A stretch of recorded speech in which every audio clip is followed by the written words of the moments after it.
about marketing, and because this is for my business as much as your business. Sure. So, what I want to ask you for is, in terms of marketing, dealerships. I mean, you've been in the business a long time, and tell me, how do people like you market and brand your vehicles? So lots of different sort of sources. We do social media for one.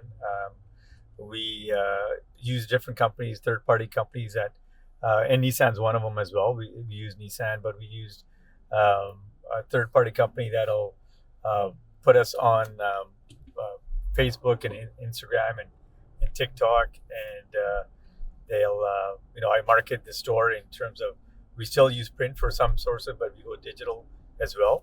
And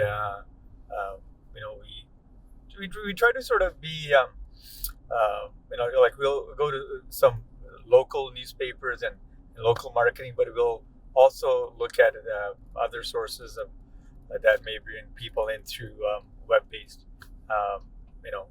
web-based sort of ideas. Sure. So basically, what I've experienced, okay, is when you have clients that you already work with, you're very good with a mailing system, and you do like very consistent mails. You offer deals with that mailing system, and of course, and you do a little bit of social media, but you come from a place where a lot of old school stuff, relationships and things. But so what I'm going to ask you now is, and I'm asking you honestly, I want to know, do you think that video production and this social media and technology, I mean, if you on a wish list, what would you want to have in terms of that type of content? So I know video is big these days, and the still pictures it was okay back then, but I know video is content is watched and viewed for sure. And so I think having some fresh videos in different sort of marketing sites, it can only be good for the dealership. I think it's beneficial. You know what I find, and I find this with not just your organization, but many organizations. I get these guys that are really good at their job. They've been doing it forever, before, even when I was in short pants, and they have a system in place which is working really well. And then suddenly there's this wave of technology that comes into your world, and everyone's, you got to use it. But the fact is, it's like, why? I mean, it's like you've got all these things you got to do, and it's hard to keep up. You want to use it, but there's a lot of frustration in terms of where to use it and how to use it. And I just see that, and I don't just see it in this. I see it in a lot of businesses. But could you answer that, like, just in terms of... So I can. So we so a lot of teams or stores and dealerships, they have a whole marketing team and a digital team, and their store might take care of all that, all the facets of that. Our store here, we don't. Right? I run it. I manage it the best I can, but through the day-to-day operation of everything, we don't spend as much time as we probably should on the digital side and marketing side. For sure. Yeah. One of the things that I think the difference between some of the old school stuff and the new school stuff is that we live in a world now, with a digital world, of free, right? And everything's free. And it's not so much a sale or buy. It's more education based. You know what I mean? Like it's so this is how you do this, this is how you do that. Let us help you here. And so I think story is a big factor in moving forward with your business. But I don't know, so I talked to the, your marketing, not your marketing, your parts and say, your service manager. Right. And he's really educational. He's obviously good at his job. He's been there for 20, 25, 30 years. And, I asked him what he thought, and he says, well, right now, you should change your tires. It's that time of year, what your tires, what your fluids, and he had a lot of good tips. And I thought to myself at the time, I thought, this is the kind of thing that maybe all of your people want to know anyways, but it also creates that relationship by helping them. But I don't know, I'm asking honestly, what do you like? What's your thinking in terms of? I'm trying to figure out what the best possible way here to. Well, so for the store, there's multi levels of sort of marketing. The brand would not do well unless tier one marketing from Nissan. So Nissan has to put uh, the vehicles on the map, right? So they've got a responsibility. Yeah. Tier 2 marketing is when the province, so BC dealers, they market the brand, the vehicles, the low payments, the low interest rates. Then the dealership has their responsibility. Tier 3 is a dealership, and the dealership has a responsibility. And for me, I think it's a lot of brand awareness, and all I'm really letting people know is, hey, I've got a Nissan dealership in the Tri-City area. If you're looking to choose Nissan, I'd love for you to come to my store where we can provide the best service and best prices and best sales experience. So when I'm marketing, I'm really marketing brand awareness at this location. Mm-hmm. The fact that we've been there, at that location 30 plus years, and we've been, a stellar dealership in the Nissan world. We've been a number one in Western Canada in the last few years in terms of sales, and global award we've won, award of excellence we won. So global award only goes to dealerships. There's only, I believe, 10 in all of the world that win it. We were one of the 10 that won, and you don't get these sort of awards just from showing up and doing a mediocre job. We excel in sales, we excel in service, we excel in in customer satisfaction.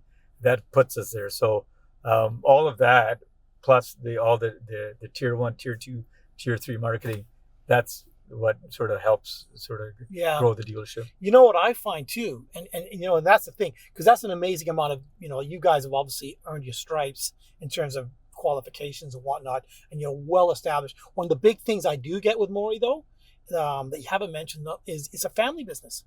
It's very much a family business run by family, and the owners are walking around and just talking just like their fathers did and their grandfathers did, and it hasn't changed.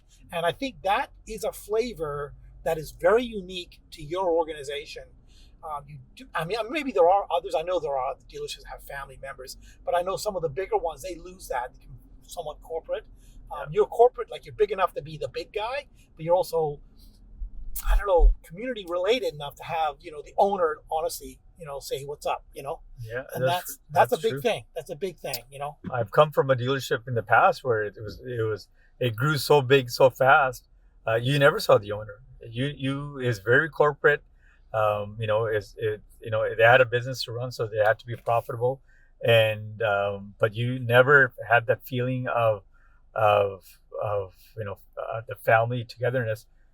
Our owner is in there daily. He's in all facets of the business, from sales to service, and he's communicating daily to make sure that customers are taken care of.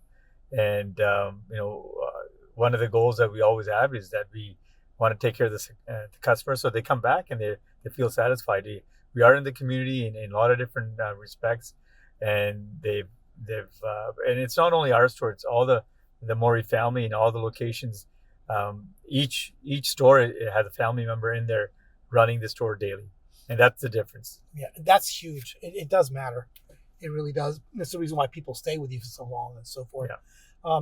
I will say one of the things I think that you would struggle, or most companies like yours struggle with, in terms of the social media, video production, and the stuff that we do, is what I call feeding the dragon. It never stops. I mean, I think the problem with social media for any company actually is the endless need for content. It just seems to go on and on.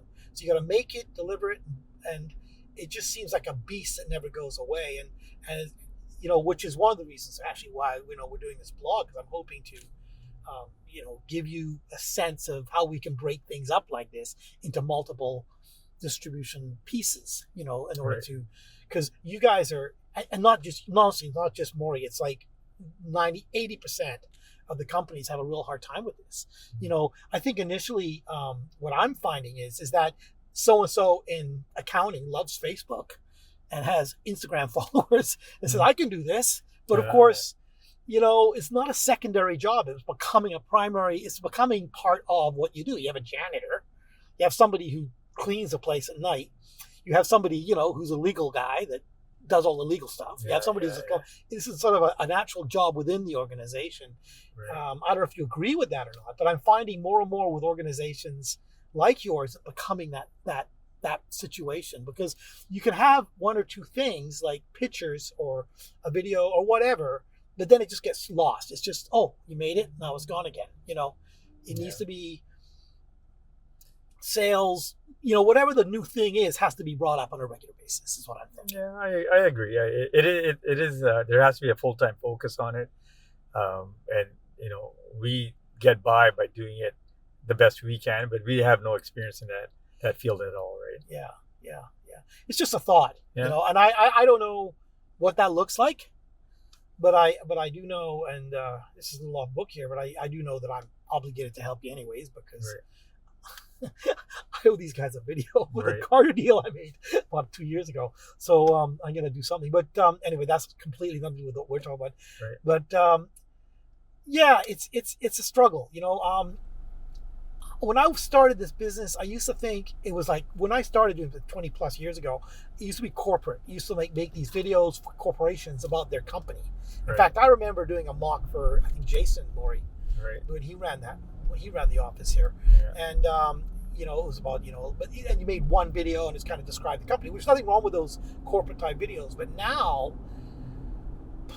I'm finding that there's an ongoing need for this kind of bantering. And I don't know whether it affects guys of my age who don't give a crap about Facebook or Instagram or anything else. And we're the ones with the money. So, your business is fine in that way. Like the real money guys actually don't follow social media that much.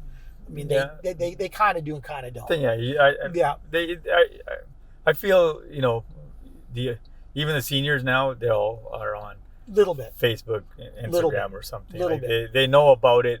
They may not interact a lot, but they're aware of it, right? Right. Which is kind of what I'm coming to, because I think the younger generation definitely will. They'll follow all of these TikTok-y, Instagram-y moments, and they're getting so used to buying stuff online now that they're thinking, well, first I'm going to check the social media content before I even go over there, which is terrifying, really, when, of course, the world in which we come from, and I mean me and you come from, social media, I mean, I don't, it's ironic that I make so much content for social media, but actually a lot of people my age don't bother with it, But moving forward with these companies, all of them, with the younger generation, they're more hip, and we got to generate these stories to make sure they understand that Morrey's been around for 50, 60 years and that they have great service.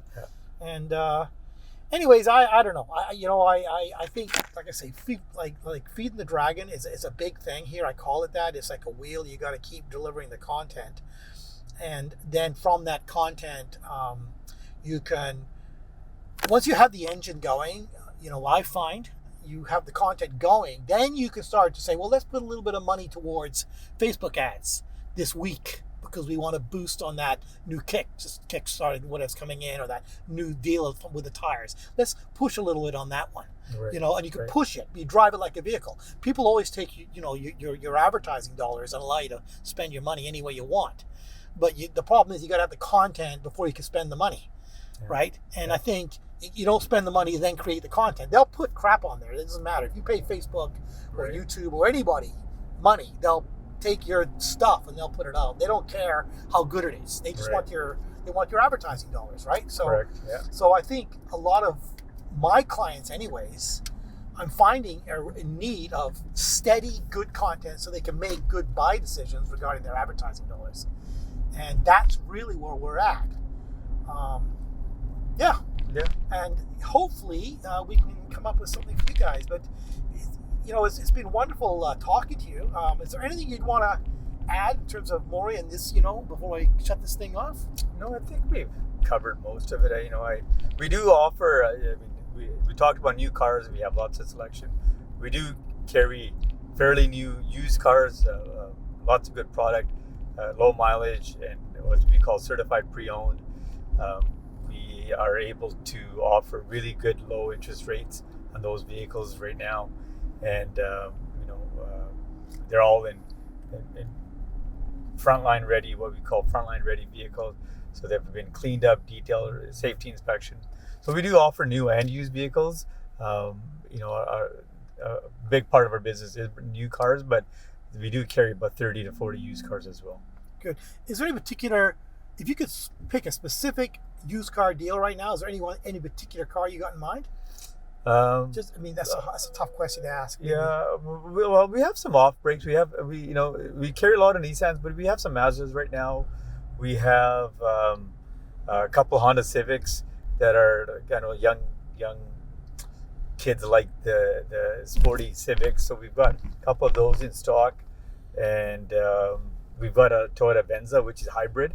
That's kind of neat. And Nissan doesn't make it hybrid, but Toyota does, and we've got a fairly new one in stock as well. So out of those, I think the other brands that tend to be popular used, the Honda and Toyotas, and we've got a few to choose from. Good. Well, thank you very much for your time, Roger, and we'll end the interview. You're welcome. Okay, there you go. You see that one? They're a little longer than 15 minutes, but not much.